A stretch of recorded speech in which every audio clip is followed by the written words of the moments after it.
drops to the ceiling before you slow. O Caderno da Dona Aurora. Autor: Clayton Stedler. Capítulo 7. Castelos. A água me recebeu com um abraço gelado e antigo. Um instante achei que ia sufocar. O ar sumiu, a pele se arrepiou inteira. A pata, sim, parecia mais pesada do que todo o resto do corpo. Então o medo virou silêncio. Não vazio, um cheio de sussurros, de palavras murmuradas por bocas invisíveis, frases flutuando ao redor como bolhas. Era uma vez, eu me lembro. Se ao menos tivesse dito. Eu descia devagar, com Orni ao meu lado, nadando com movimentos calmos, quase meditativos. As bolhas que escapavam do bico dele dançavam como pontos de interrogação. Abaixo de nós, o castelo parecia crescer. Era feito de letras trançadas, colunas com lombadas de livros antigos, vitrais desenhados com trechos de poesia e vidros rachados que sussurravam frases esquecidas.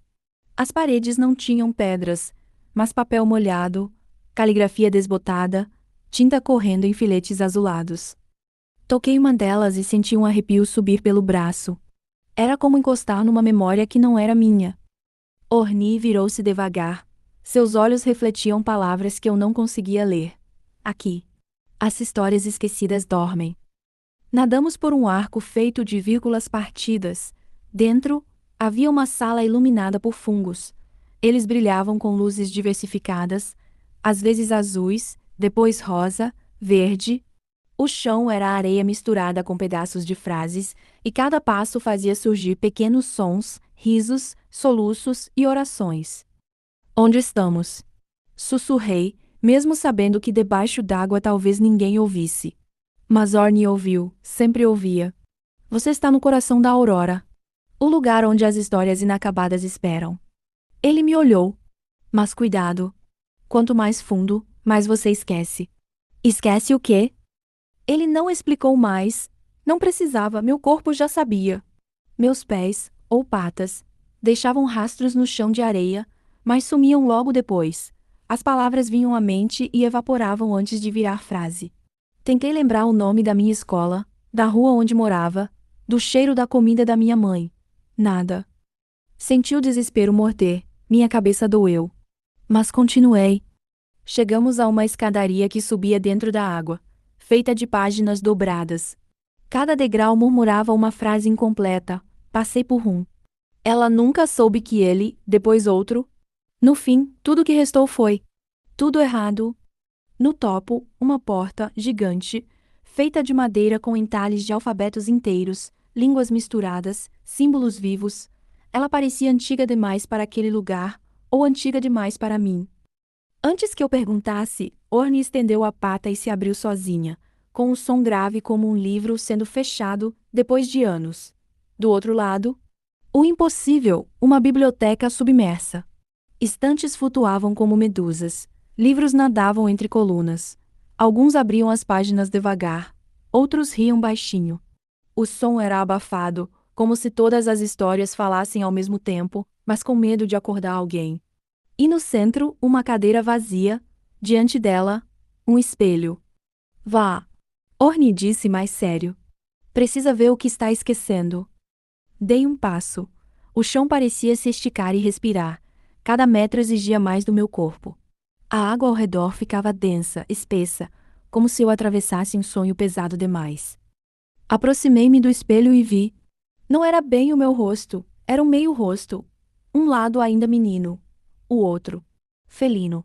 Os olhos eram maiores e mais dourados. A pele ia se manchando como pele de onça. A transição não era brusca. Estava em andamento. A boca se abria para falar. E nada saía, nenhuma palavra. Tentei dizer meu nome, nada. Toquei o espelho e ele se quebrou em silêncio.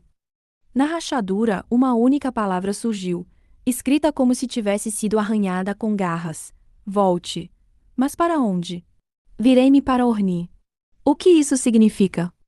Ele estava imóvel, como uma estátua viva.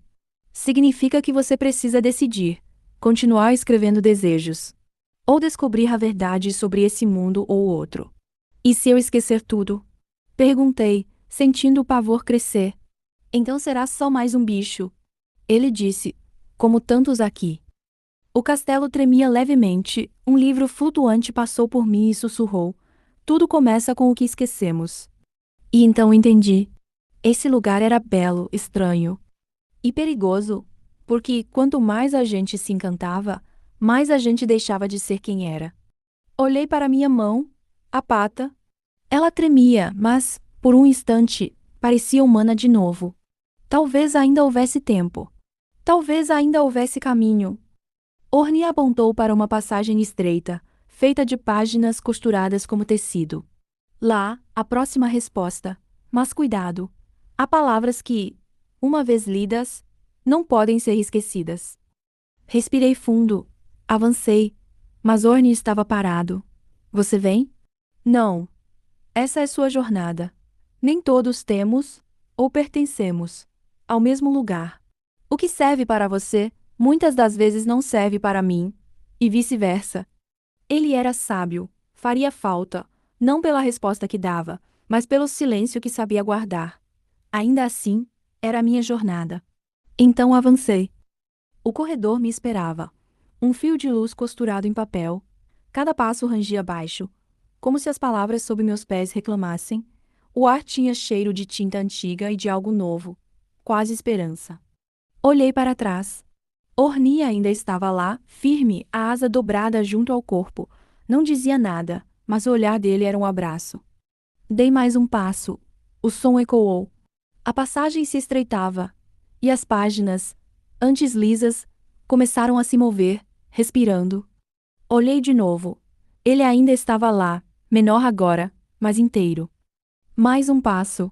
O corredor se alongava, e o ar ficou espesso. A voz dele, ou talvez só a lembrança, sussurrou. Nem toda companhia é feita de presença. O coração bateu forte. As margens das páginas roçavam meus ombros, como se quisessem me segurar. Virei-me uma última vez. Orni era só um contorno distante, uma cor em dissolvência e então nada.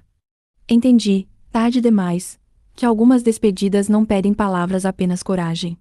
Fiquei parado, no meio do silêncio.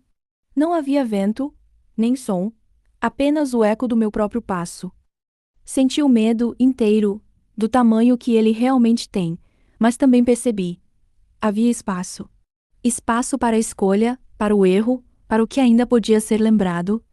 Houve um instante em que pensei em chamar seu nome. Depois desejei que ele dissesse qualquer coisa. Respirei, mas quando fui entrar, algo me impediu. We don't talk, we just type. Same room, split life. He said I'm fine, but I stay red all night. Scrolling through old fights, pinned in his mind like posts he can't hide. Half pack in his pocket, unsent messages clogging his chest. Keeps a hoodie on his closet door, like he's scared to lay that thread to rest. We're just split screen hearts, same scene torn apart. You on your side, me on mine, both pretending we'll be fine. Yeah, split screen hearts, same room, different scars.